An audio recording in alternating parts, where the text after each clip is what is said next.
This is DETERIORNATION episode 45.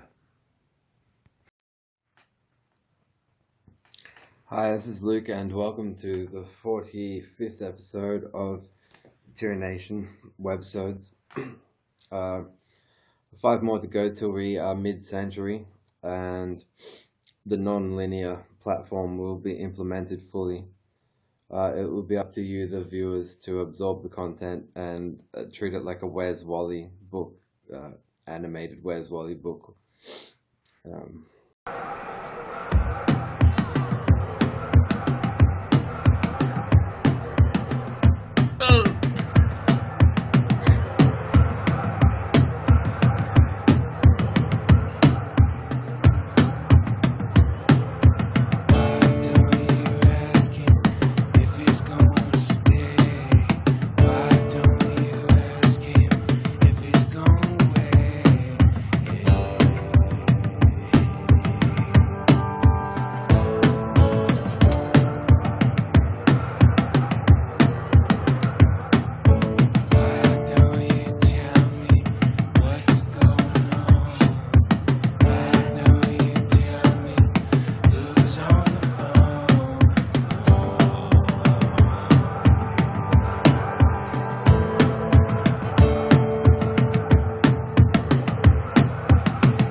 I suppose with fundamentalist Christians,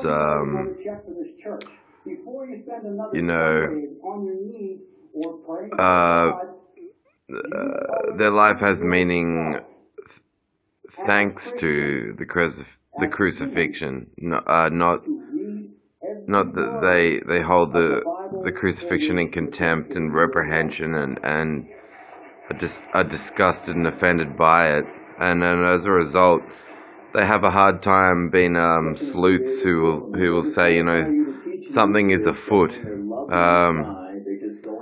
Even if we grant them a foot, like just 1 foot, because 2 feet have a nail in it, so they'll never work out that something is afoot. And and then they'll want to say that be so brash as to say that objective moral awareness is impossible without the existence of the Christian God. Yet you can be a rapist and serial killer in jail and accepted into the Christian faith if you mumble a prayer when a priest visits you in your jail cell. Yet they want to say that terms like good are meaningless without the existence of God.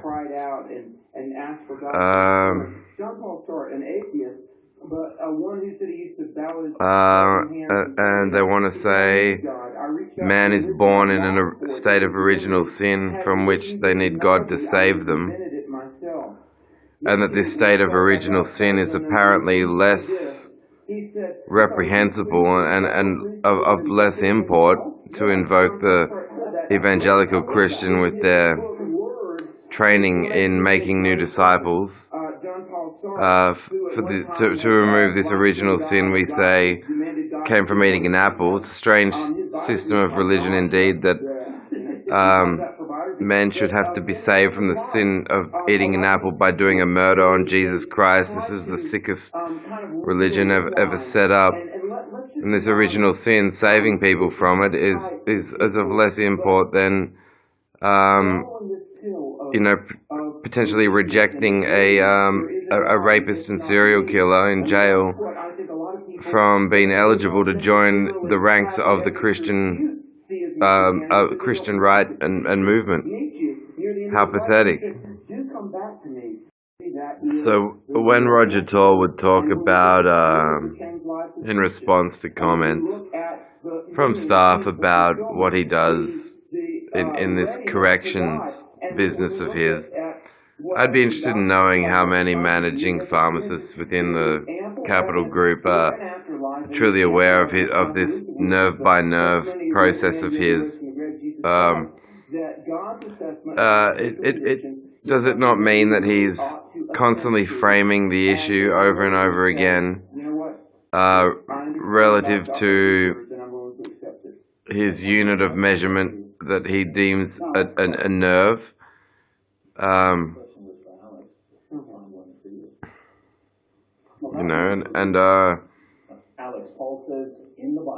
Why did he arrive at the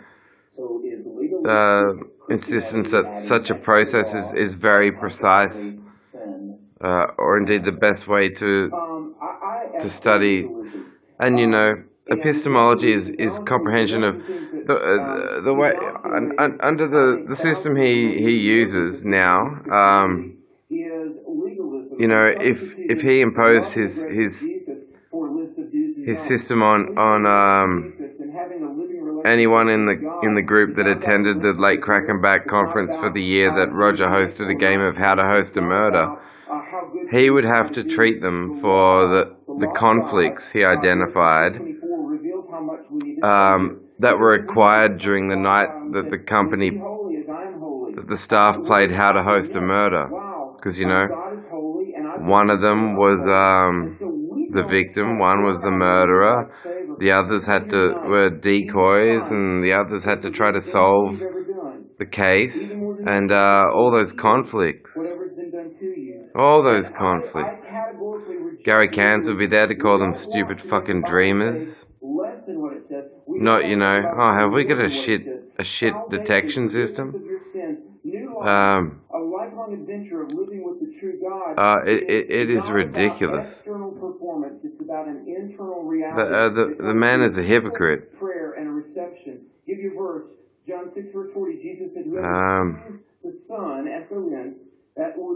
He only loves having responsibility about as much, if not less, than he loves having irresponsibility, and being more hypocritical than Christians.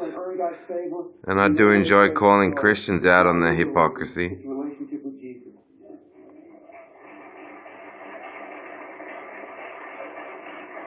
So those GST Freemasons. Actually, it's not relationship with Jesus, it's faith, voluntary action.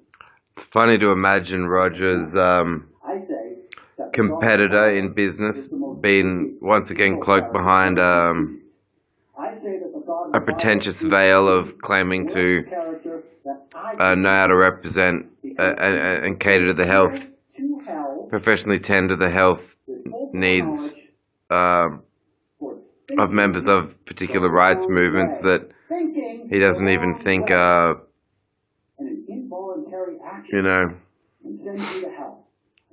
merit the time of day from him. But he will, to save face, he'll want to make some facetious aesthetic, create the appearance of weighing in and caring. So he'll look into the lyrics of David Bowie from Rebel, Not sure if he's a boy or a girl, or Hello Space Boy from the mid-90s with the Pet Shop Boys. Do you like girls or boys? It's confusing these days, but moon dust will cover you. And that sort of talk, this bisexual doesn't know if he's a boy or a girl, to try and seem like he's sensitive to the movement. Roger Tall's the sort of man who would say, we should cater to male bisexuals' menstrual needs. Be prepared to sell them pawn stand and over the counter period pain pills.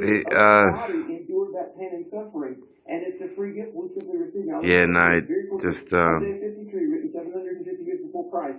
In the Old Testament, Isaiah 53 talks about the suffering Savior too far gone, I think. And it says, it pleased the Father to bruise him. In other words, God was happy. The man really is too far gone. Except to use his remaining time to publish a book on why he thought being fascist and establishing his own little conopoly. I wouldn't call it a monopoly because it's a division of healthcare that's subordinate to doctors and really should be humble. To be a ruthless monopolist in that profession whatsoever is to suggest he's corrupting it and corrupting yours and my rights, and he's good at that. By humans. 30,000 versions of Christianity. Roger Toll also shares in that Christian trait of stealing the credit for things that which he didn't do,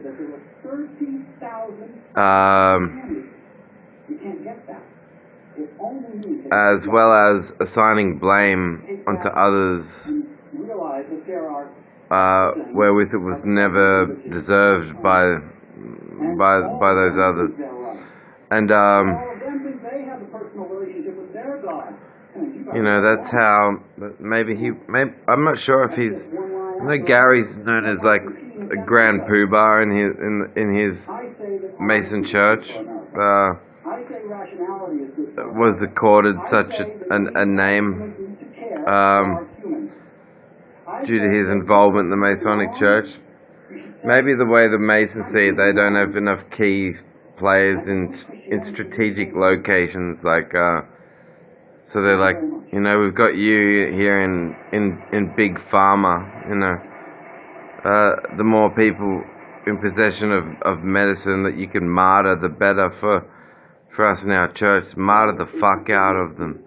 Especially if they think they're Jesus followers, just martyr them. They'll just go poof. Martyr them. Martyr them. So what Roger and Gary are like, yeah, sure, we'd love to do that right about now. And so that's what they've been doing. But it's weird too with Roger's theory that a homosexual male is embarrassed has an embarrassed memory involving themselves and their mother, that they, like a truth that they buried so deep that it turned them off, you know, the prospect of their mother you know, handing them fully grown into and celebrating a union, be it with that of a long-term partner or a spouse. And yet homosexuality is observed in sheep. Now, did those sheep have weird attractions to their mother before they had homosex with other sheep of the same gender? Was it only after desiring their mother first that happened?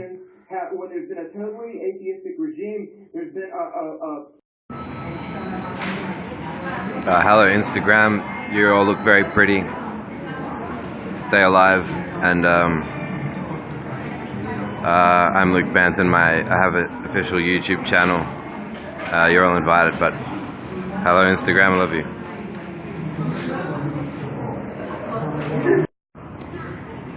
I think there should be a word, maybe like hopiate, like to be hopiateful.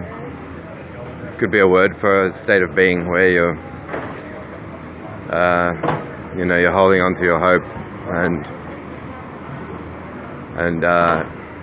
you enjoy the support of your opium, hopiate.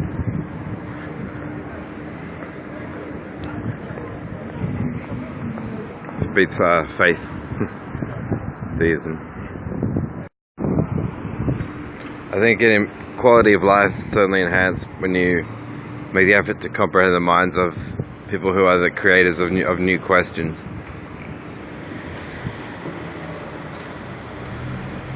to me that's more interesting than income.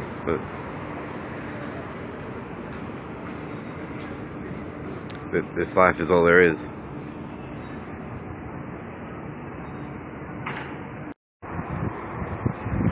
So it's indeed a pain, I guess, an additional pain, knowing my sanity has been contested by someone who's an offshoot of the Freemason Church. They could call themselves instead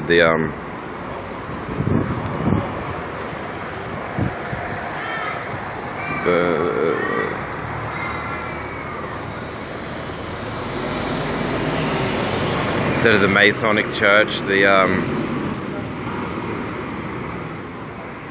gay race, moronic, sonic lurch.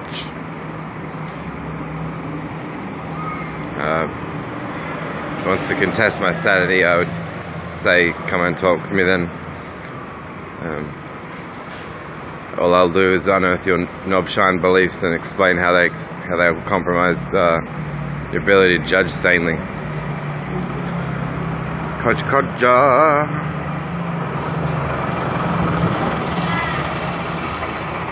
We must be getting old. I wonder if that is sort of what they mean when people talk of other people projecting. And you know, Roger's statements during my employment, having that pedo element to it. It's as if he maybe he enjoys these lies to distract himself from how he himself is quite unappealing. So he looks to excuse himself by falsely claiming to have detected a sexually embarrassing moment in the lives of some people too young to even know what that is. It's like yeah. You can't even say physician heal thyself, because that's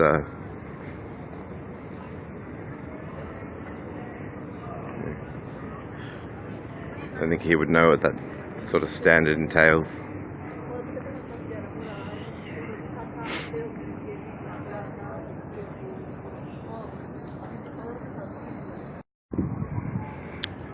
Pain today is somewhat subdued.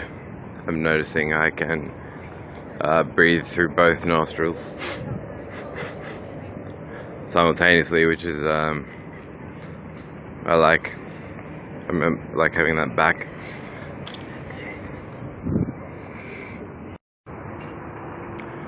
Not really regretful at all for having made some enemies. It means you've stood by what you. It means you stood your ground. I suppose it's always them that move first. You kind of wind up letting them move first to see what it is that they.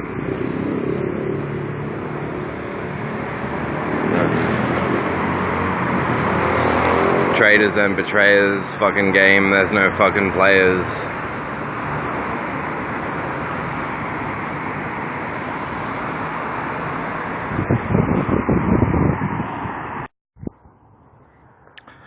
So it is actually in a way quite sickening to observe the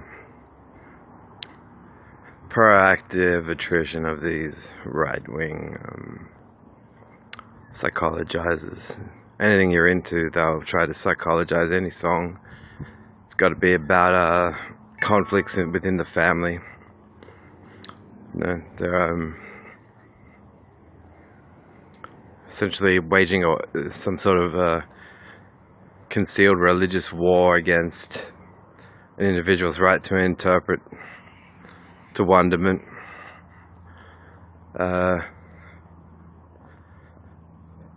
You think of the idea of people hating what they see in themselves,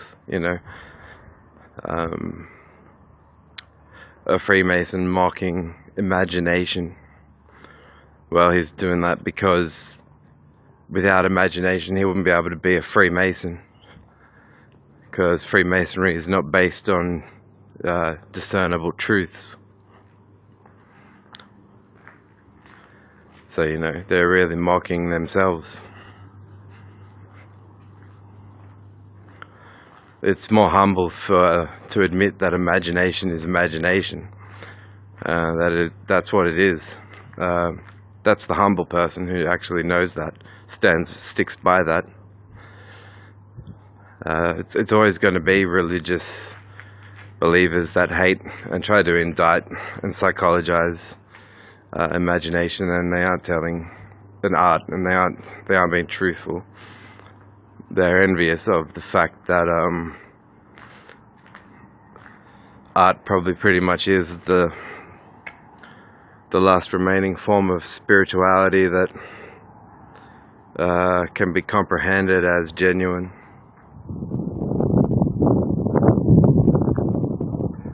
The other beliefs, the world's belief systems are too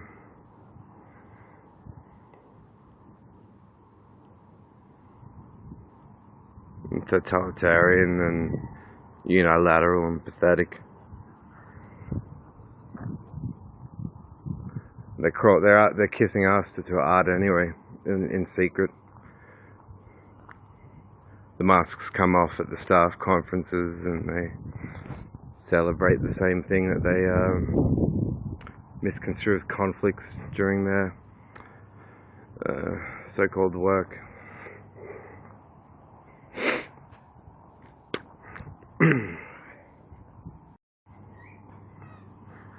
This Freemason defeating the routine.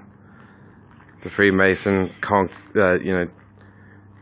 catches and beats the Christian, and the Freemason winds up being the ideological victor over the Christian and martyrs the Christian. They're so addicted to that routine, Gary and Roger, that they'll even want an atheist to assume the form of the Christian so they can martyr them. Like, is that your...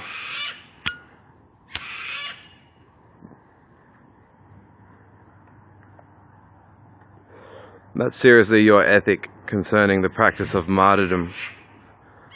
Is that a person who... are you trying to say you want to martyr the rights charter? So it's a grandiose ideological cause to comprehend one's own and everyone else's rights to life, health, privacy, movement.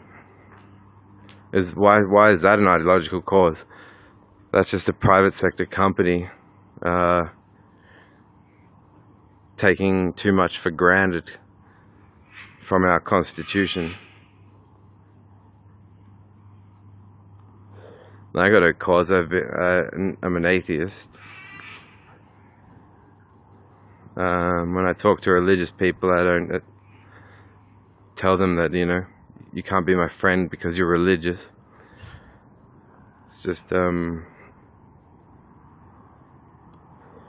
it's interesting. It's like they assume the form of that religious criminal but just from another angle.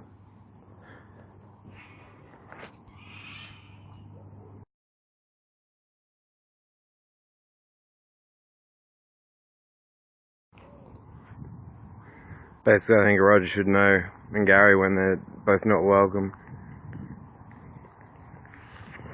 For them, with the power they have, in the commerce sense, the arrogance that subsists due to their, you know, you can be. It's funny that it's ironic that I use the word nosy, given the cyst I was given during my assistance to the business.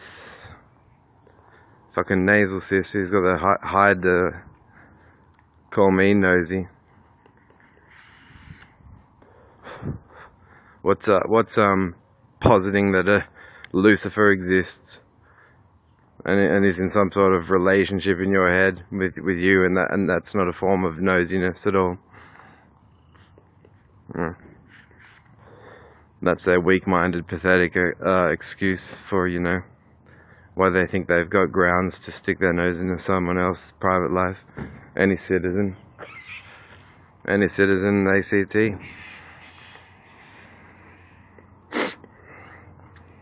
They don't comprehend when they've gone beyond being rude.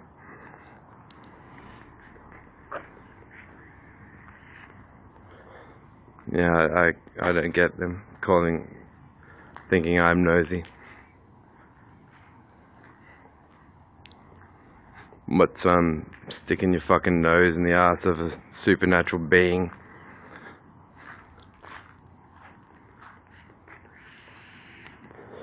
Help me find the ones to martyr Lucifer. Blah blah blah.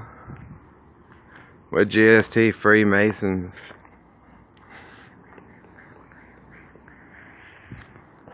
That's a sad element of, you know. I think it's only really ever a sort of semi-superficial symbolic context in which frontline eccentric artists are, you know, mentioning the devil in lyrics. The devil beneath my feet. Devils I make and the love can't relate. Then the knowledge that secretly these Freemasons think that these bands are tooting their horn, the church's horn.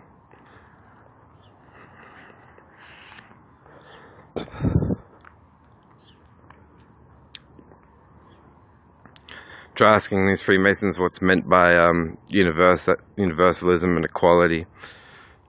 They probably don't even have a definition for it.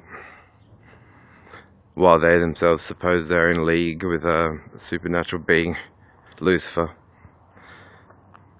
And he exists in their head. Think back to when Gary Cantor would say, capital chemist supports the businesses that support capital chemists. Because my question would be, would capital chemists support someone starting their own business if they once worked for capital chemists but then left and decided they would rather not do business with capital chemists anymore and go away after having been caught out on numerous acts of privacy violating at home and breaking their privacy rights while such a person as me who's at home, going back to earlier this decade,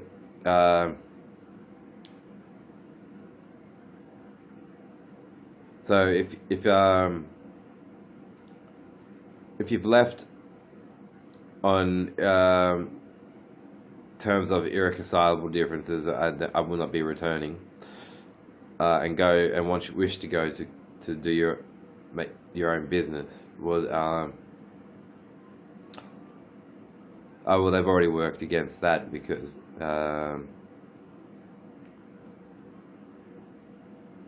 you know, because anything that's outputting to video is making me. Well, now it's making my thumb disappear.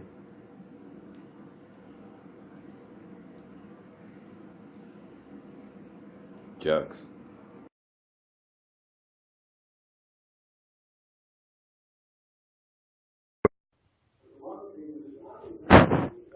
Is Fvck0ff with pal talking about him.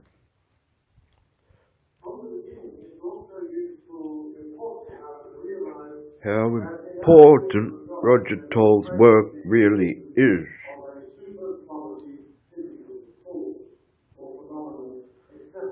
Roger Toll's cause is superiorly important. It's very important. He has a special cause.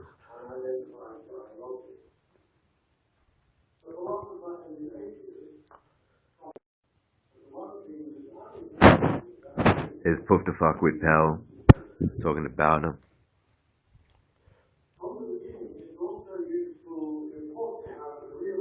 How important Roger Toll's work really is.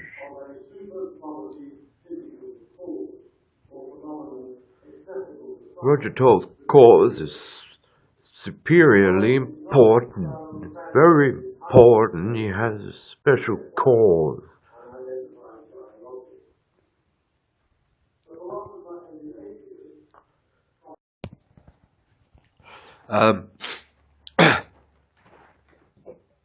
So yeah, I think that getting psychologized is part of your attempts to make and establish and build on a progressive uh, career arrangement with the or this so-called psychologizing is going on in the minds of the owners. And be careful because they're so precise, because they're Freemasons, because they are part of the 16th century church and actually haven't even probably heard of the names of any post-1950s existential psychologists or anyone like that. I like Simon Cohen. I think he's the cousin to Sacha Baron Cohen, who is like Ali G and Borat. Um, he's quite a well known and well respected professional, and his expertise in things like autism has earned him a lot of notoriety. I don't just like him because of the fact that he's um, related to Ali G, but yeah, it could happen to anyone. It's a phenomenon I want to make sure that entire societies are aware of. Is like, if you're in this weird, if there's this ambiguous dynamic going on between the boss of the company and you, and you're not sure what he's saying to other people about you, and you're not completely sure why he said what he has said to you, and you never know. You might want to leave the job on the sole grounds that the decisions that the boss has chosen to make, or the owner has chosen to make in relation to you, have created this stupid ambiguity that is just you don't even want it weighing on your mind, because you joined that company so you could do a job. You didn't join it so that you could listen to, like, in the end I learned it was like, it's like, what if a Freemason from the 16th century fell into a portal in a Doctor Who episode and wound up in the 21st century, and it was his job to profile this bunch of stuff. But what he's doing with and I'd love to see a single qualification in his name that references psychiatry. I doubt that Roger Toll has any. Otherwise, given the sorts of statements he makes to people, he would want to be showing his qualifications well ahead of time, so that people knew that when he wasn't to be contested, so that people knew when he'd had them outsmarted and wasn't to be contested. But obviously, no one is going to let a person who has incorrectly comprehended you in some respect go on and force you to wear the brunt of a bunch of statements made throughout your career, because he thinks it's the conclusive results after his findings from a study-based inquiry into a person's life.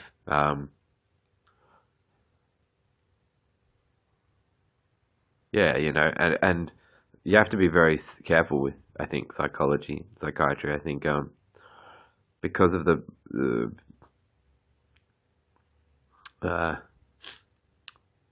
people should want it and want to ask for it, and be able to approach the profession on their own terms, not have to worry that they're going to have their entire life compromised because they thought that the statement to approach and place any sort of trust in one of society's agencies claimed to be in place for helping benefit human health was something that they could ever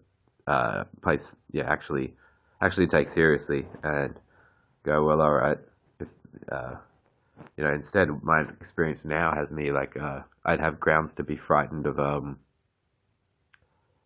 going to any store, pretty much. No, not any store, but I'd have grounds to go, well, that's definitely not what it says it is. That's definitely not what it says. That's definitely not what it says it is. But This man Roger Tor is the sort of person who thinks he can just he thinks he knows that he has the right to go, well, behave.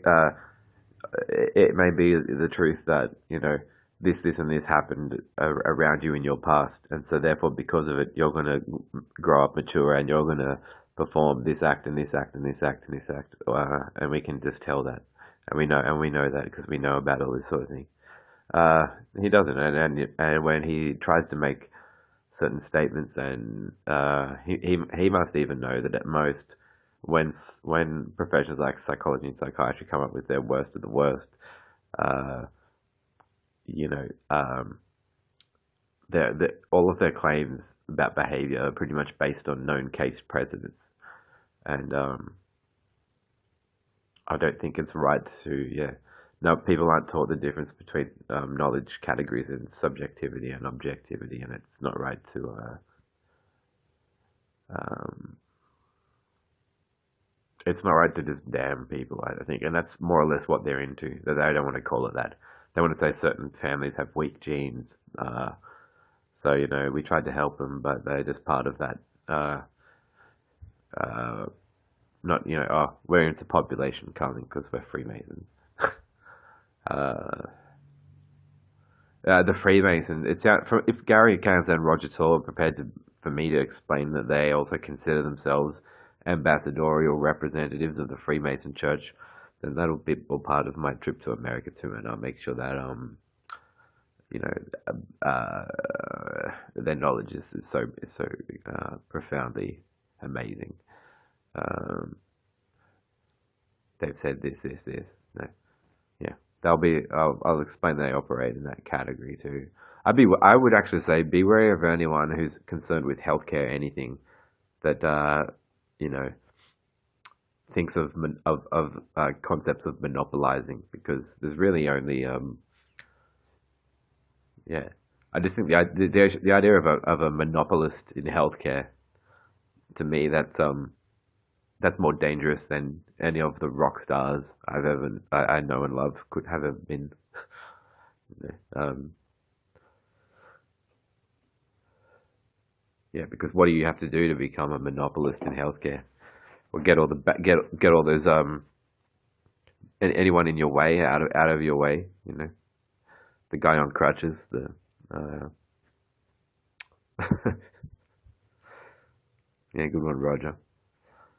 No, I'm starting to wonder. He's given me that impression of his church that Her Majesty nor any other establishment provided adequate acknowledgement of the importance and significance of the Freemasons Church, neither in the 16th century nor now. So here's Roger to become the correctional profiler. Set everyone right.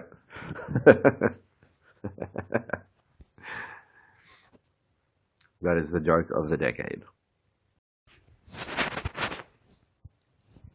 I'll always remember the years where, after Roger and Gary were content to make the Capital Chemist slogan, everybody needs us.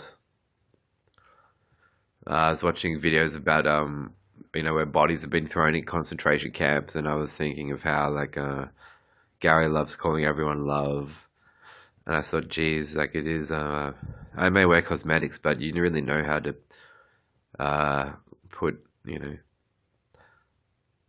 Why are you doing this to us? Was my immediate thought. That's what I wanted to say at the time. Why are you telling everyone?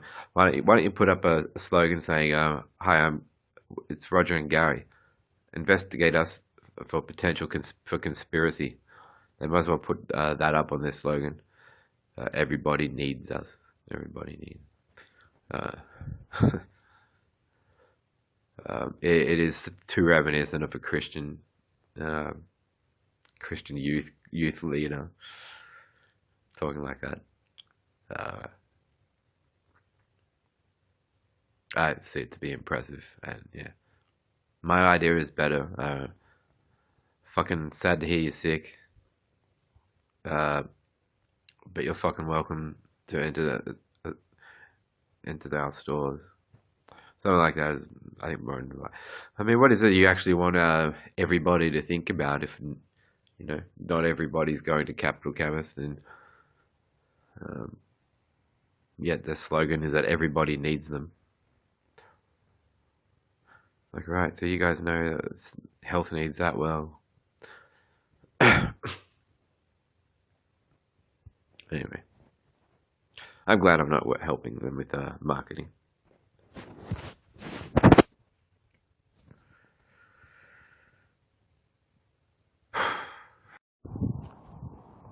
I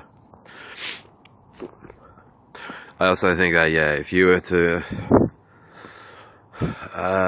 work a few years in his business and then talk to him, say, are you the sort of person who would be prepared to um, boost one's own capital by crunching on the bones of the sick and impoverished, just for the opportunity to boost your your cred aesthetically in the public eye. And then Roger told it would, in response, would go, "Are you wanting to do a deal with me or something? Are you wanting to do a deal with me of some kind?" That's how he'd yeah, that's how he would think to reply.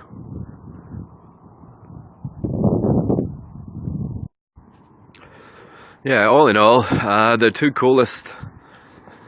Hang on, I think I can go further. But let me have just a moment to consider.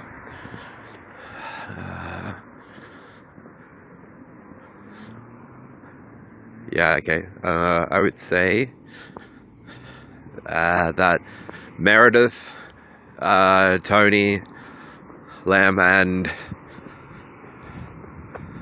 Alan Jackson are the three best pharmacists that I knew in those 9 years. The importance of relativity, that's not where Alan got this idea from, but he would, talking about substances and saying that the operative word is may, this may this may that. Sort of, it's similar to it's along the same lines to that some of the lyrics to "I'm a Goddamn Motherfucking Get-'Em" by Manson from 2009. Results may vary, side effects vary. So,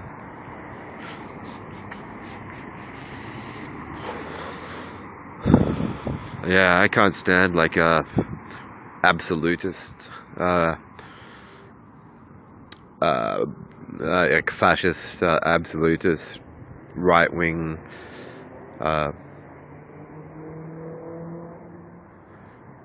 Yeah, especially in healthcare.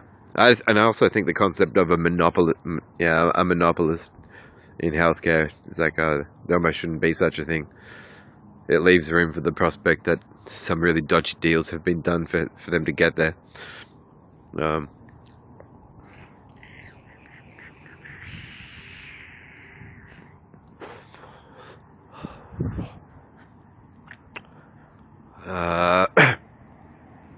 So I need a US holiday on just on the grounds that I happen to be one of the proofs of such a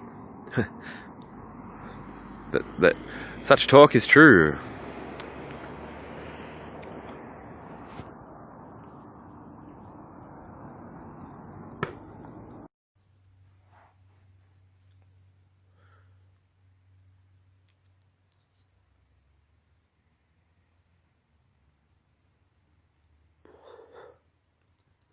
I did start to wearing cosmetics, maybe approaching October in 2003, but I did it knowing that I understood that it says nothing in and of. I don't think it should be.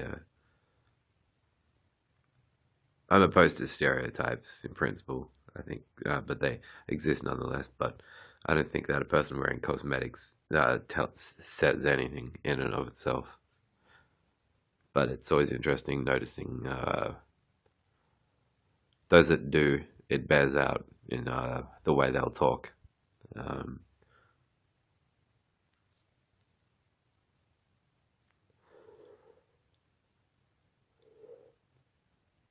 and that's more or less where I stand on that matter. Uh, in terms of movements that do have integrity and I think are important, the bisexual rights movement, defending it doesn't mean you have to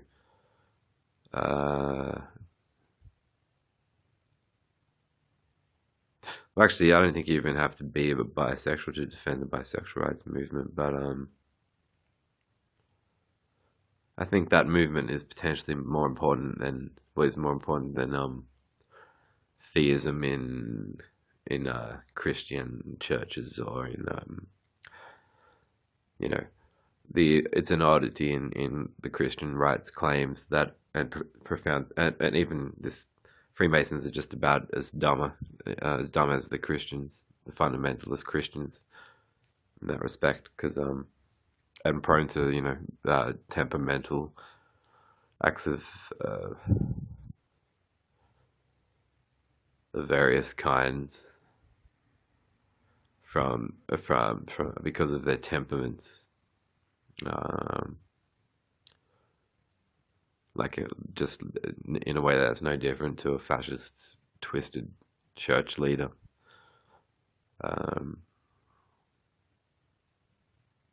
Listen, I had even buddied up sort of with a girl that sold cosmetics at the chemist, but she even had a propensity to say, or a tendency to say, "Oh, you're doing that. You know what that means, right? You're doing that. That." And she thought that she had this sense of objectivity in describing things. It's if you pay attention to when you're trying to work out who your real friends are, and you pay attention to it's not just being being like the little guy in the group, and then you know are picked on by a certain number of people, and then someone sticks up for you. So you think, well, that's very kind of you. And I did show I was thankful for that quality in a person. But then ultimately, you watch and observe how often you're asked what you think about anything. We watch for the level of those who take, oh, but I just thought, and that's how they conversate. They'll excuse themselves in conversation, going, "Well, I just thought," and the truth is, no, you assumed. How often do you hear the word "assume" is in their vocabulary, and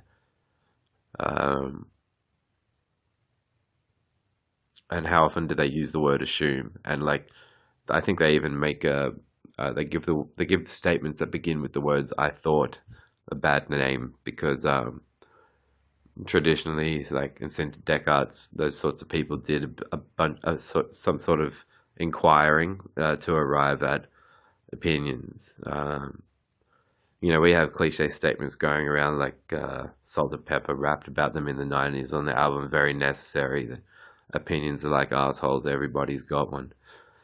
And if your opinion is not even comprised or reducible to ideas that you hold that you could express as statements beginning with the words "I think," "I thought this," "therefore I thought," or "therefore I thought this," or "therefore I thought that," you would find that would then reduce to a lot of conversations that would be question marks, where you'd be saying, "Well, did you even ask this person what they thought about this, or this? Did you even ask? Did you even ask about that?" And they'll go, "Oh no, we just thought." It's like, well, that's not even correct use of saying, "Oh, I thought," because you didn't actually. If you assume, you know. So that isn't to say I don't think I'm indecent to true friends, and even true friends are welcome to challenge my thinking on various subjects. Of course, it winds up becoming part of why I respect them. But yeah, would we have statements like opinions are like assholes, everybody's got one, if opinions weren't comprised of uh, conclusions reached without inquiry or questioning at all? And a lot of that, you can trace that back in capital canvas to Gary Cairns' hysteric Masonic opposition to curiosity. He thinks is destroying the individual. He thinks on some level, like curiosity killed the cat. That sort of, yeah. It's a tragic thing to see because any scientist should like I've watched stories where a scientist spent like 30 to 40 years of his career building a particular theory, and then another scientist came along and falsified some of the most important ideas in that theory, and the physicist broke down crying, and then they made friends because this other physicist had in fact been partially inspired by some of the ideas in the other guy's theory. So they wound up sort of shaking hands, and the guy said, "Thank you. You destroyed my life, like the most comprehensive theory of my life's work, and you destroyed it."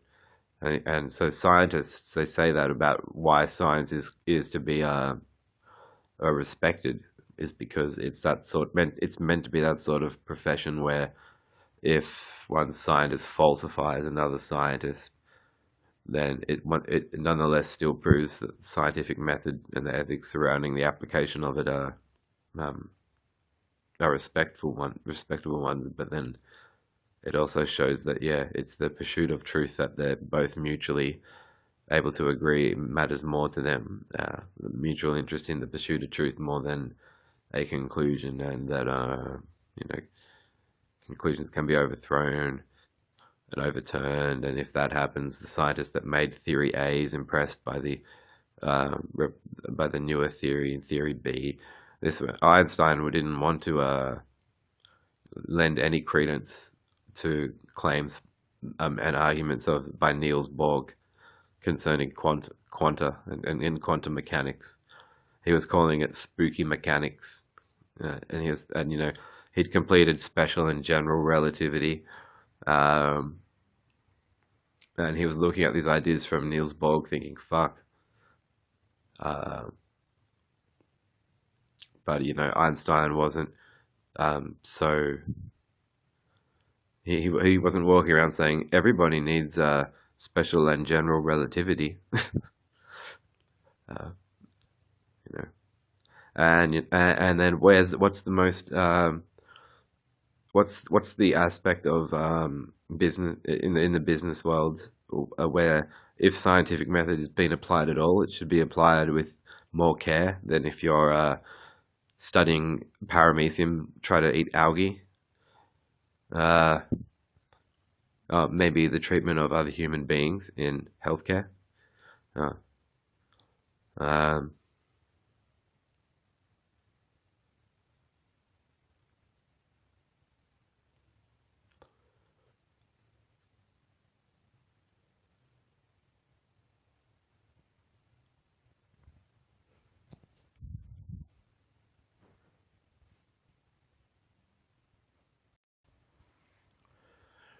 um, and so, without having the chance to review some of their paperwork personally, I think it's fair enough for me to say that the choice of words and the wording used when Gary Cairns and Roger Tor frame the issue and um, define, the conflict or conflicts pertaining to this or that such a given person.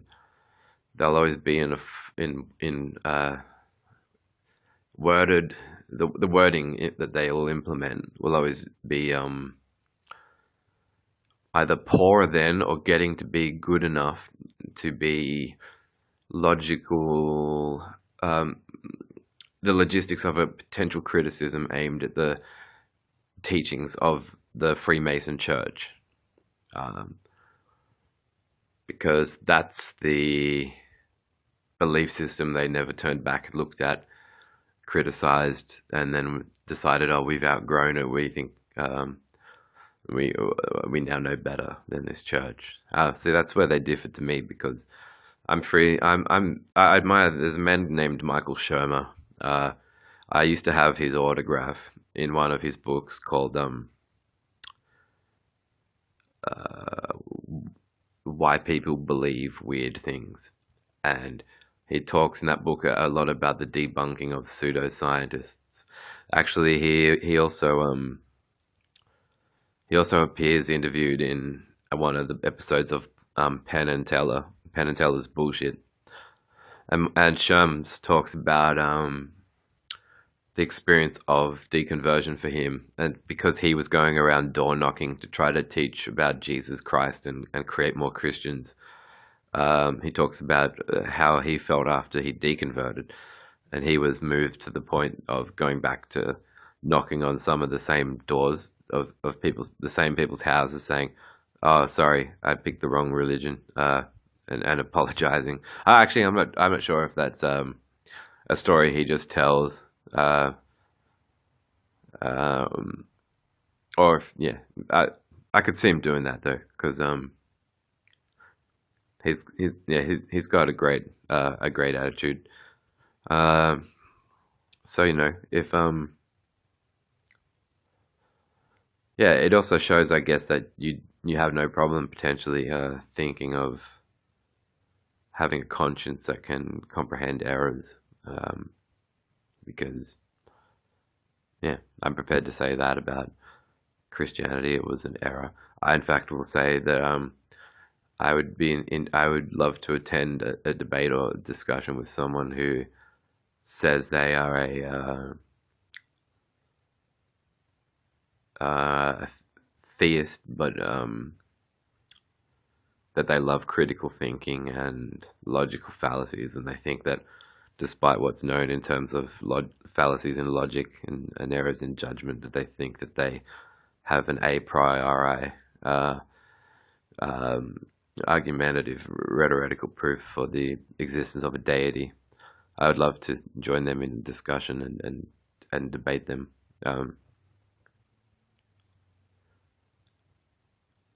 Yeah, but so so for those two men, Gary and Roger, they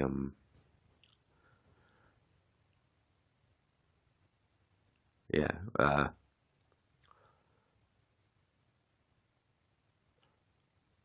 so yeah, as I've already said, I know that they miscomprehended me. Uh, you have to be. I would almost say, like, if an employer, there should almost be a law, a commerce law, that if an employer has sized you up for his company, and judged or assessed you in a certain way, he should be obligated by law to give you a document, so that you can have a copy of how he first assessed and first comprehended you at the start of your employment, or else you have no idea of how to know, like, uh, I mean, it's supposed to be in the context of romantic relationships, where with songs are there portraying ideas like it all begins where it ends, and you know who wants to have to comprehend and employ an employer by getting close to those sorts of terms. But uh, it's true enough to say that, well, the way a manager of a business might size you up and describe you prior to you working in that business, they will also be the basis for how they're partial to talking about you to other people in the company who might also not talk to you for the same reasons stipulated in that manager's profile about you, or profile like document about you, that you haven't had a chance to read. And yeah, but, This is Deterioration episode 45.